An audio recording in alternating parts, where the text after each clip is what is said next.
এখন বল করার জন্য প্রস্তুত হাসান। নাহিদ বলটা মিস করে ফেললো। আমি যেমন বলটা মিস করলাম, আপনারাও তেমন কুরবানির সময় চারপাশে পরিষ্কার পরিচ্ছন্ন রাখতে মিস করবেন না।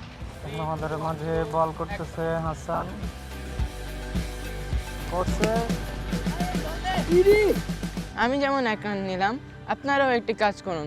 কুরবানির বর্জ্য একটি নির্দিষ্ট ব্যাগে রাখুন।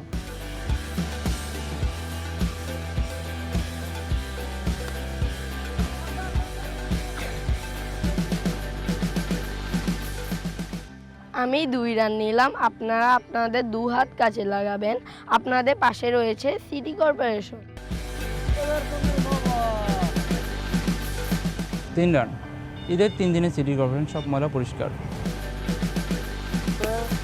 আরো একটি চারের মার, আপনারা চারপাশ পরিষ্কার রাখুন। আমার তরুণ প্রজন্মের ভাই বোনদের কাছে আহ্বান, আপনারা এই দেশের ভবিষ্যৎ। কাজেই আমরা চাবো খেলায় যেমনি আপনারা শৃঙ্খলা মেনে বিজয় উৎসব করেন, ঠিক তেমনিভাবে আজকের এই উৎসবের মধ্যেও আপনারা শৃঙ্খলা মেনে চলবেন। যেখানে বর্জ্য ফেলার সেখানেই ফেলবেন, যেখানে কোরবানি হওয়ার সেখানেই কোরবানি দিবেন। কোনো অবস্থাতেই যাতে ড্রেন নর্দমাগুলো বন্ধ না হয় সেই ব্যাপারে আপনারা সচেষ্ট থাকবেন।